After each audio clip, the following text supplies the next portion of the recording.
வணக்கம். இன்றைக்கி பதிவில் நம்ம மாட்டுக்கு வரக்கூடிய மடிவீக்கம் பிரச்சனையை பற்றி பார்க்க போகிறோம். இப்போது இந்த மாட்டுக்கு இப்போ மடிவீக்க பிரச்சனை வந்திருக்கு. பிரச்சனை வந்ததுனால இன்றைக்கி ஒளிப்பதிவில் இதை பற்றி தான் பார்க்க போகிறோம். எங்கிட்ட நேற்று வரைக்கும் ஒருத்தங்க வேலை பார்த்துட்டு இருந்தாங்க. அவங்க ஊர் போனதுனால தற்காலிகமாக இன்னொருத்தங்களை வச்சு பாலை கறக்கிறதுக்காக கறந்தோம். அதில் என்ன பிரச்சனைனா, எல்லா மாடுகளுமே உடனே புது ஆளை பார்த்தோன்னே பால் கொடுத்துறாது. நேற்று ஒரு 2 மாடு நிறைய பிரச்சனை பண்ணிவிட்டு புது ஆள் கறக்கும் போது இந்த மாடு ஒன்றும் இந்த மாடு கொஞ்சம் நேரத்தில் ஒழுங்காக கொடுத்துட்டு இந்த மாடு காலை தட்டி விட்டுட்டு எவ்வளோ முயற்சி பண்ணி பார்த்தோம், கறக்க முடியல. அதுக்கப்புறமா சரி கறந்த வரைக்கும் போதுன்னு விட்டாச்சு. ஆனால் நான் அதுக்கப்புறம் படுக்க விடலை. மாடு நல்லா கழுவியாச்சு, கீழே எந்த சாணமும் இல்லாமல் தான் பார்த்துக்கிட்டு இருந்தோம். இருந்தாலும் இதுக்கு மடி வைக்க பிரச்சனை வந்துட்டு காலையில் பால் கறக்கும்போது மடி நல்லா வீங்கி ஒரு காம்பில் மட்டும் பால் வரல. மற்ற எல்லா கால் வந்தது, இருந்தாலும் திக்காக வந்தது. கதை தெரியும், கையை வச்சாலே அது ஓடுது. இப்போ இந்த பால் எப்படி இருக்குங்க அப்படிங்கிறத காமிக்கிறேன் நான்.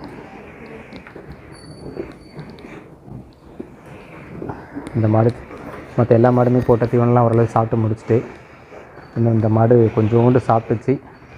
அதுக்கப்புறம் அப்படியே வச்சுட்டு, நான் போட்டதே கொஞ்சம் தான் போட்டேன், என்ன சாப்பிடலங்கிறதுனால.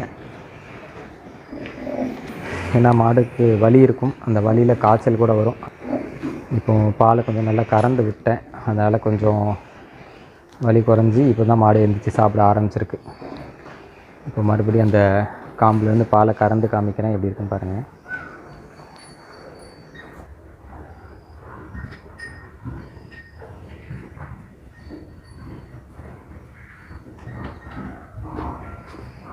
சரிதா, அந்த பால் வந்து சீம்பால் மாதிரி திக்காக இல்லாமல் கலர் நேரம் பார்த்தா சீம்பால் நேரத்தில் இருக்குது, ஆனால் தண்ணியாக இருக்குது. இந்த மாதிரி இருக்கிறது தான் மடிவிக்கப்பட்டது. இந்த மாதிரியும் இருக்கும். இப்போ இதே பால் இப்போ சாயந்தரம் கறந்தோம் அப்படின்னா அப்படி மோர் மாதிரி வரும். இப்போ நேற்று தான் பிரச்சனை, இன்றைக்கி தான் முதல்ல ஆரம்பிச்சதுனால மிச்சம் இருக்கிற பாலையும் அப்பப்போ நல்லா கறந்து விட்டுட்டோம். பொதுவாகவே நல்லா கறந்து விட்டுட்டோம் அப்படின்னாலே பெருசாக பிரச்சனைகள் வராது.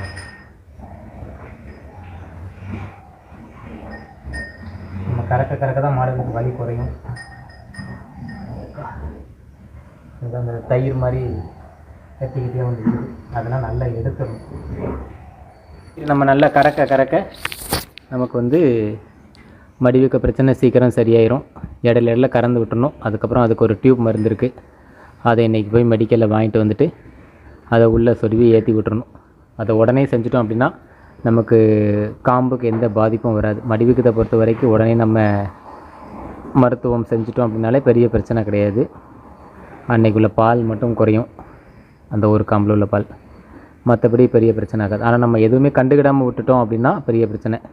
இதுக்கு முன்னாடி என்ன பண்ணுவாங்க அப்படின்னா, எலுமிச்சம்பழ சாறும் சுண்ணாம்பும் போடுவாங்க. சுண்ணாம்புக்கு கூட அந்த கரும்பலைகள் எழுதுகிற அந்த சுண்ணாம்பு கட்டியை இடித்து அந்த பவுடர் எடுத்து போடுவாங்க.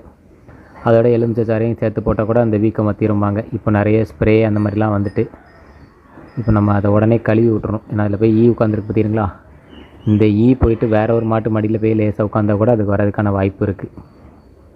இந்த மாதிரியும் மடிவீக்க நோய் வந்து கொஞ்சம் சுலபமாகவே பரவும். ஆனால் பால் கறந்து ரொம்ப நேரம் ஆகிட்டு, இருந்தாலும் இதை நம்ம கழுவி விட்டுறணும்.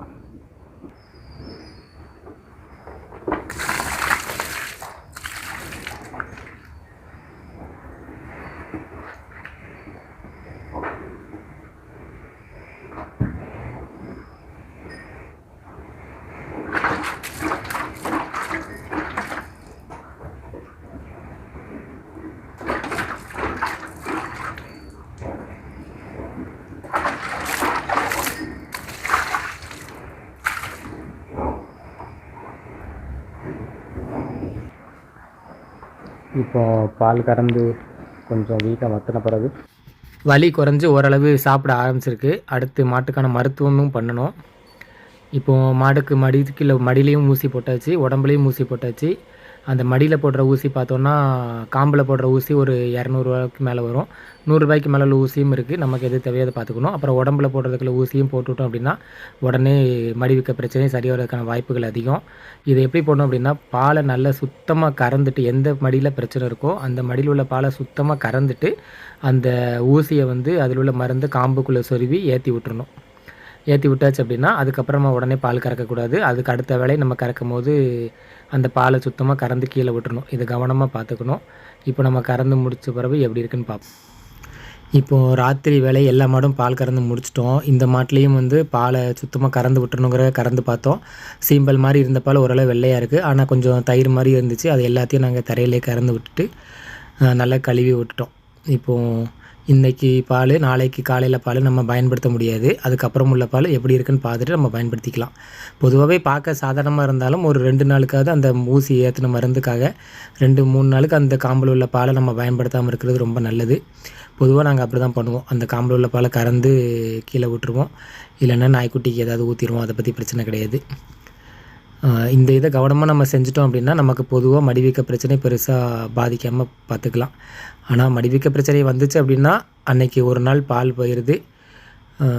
அதுக்கப்புறம் மாட்டுக்கான மருத்துவ செலவு. இது வராமல் இருக்கணும்னா நம்ம எப்போவுமே போல் நல்ல பாலை வந்து சுத்தமாக மடியிலேருந்து கறந்துடணும்.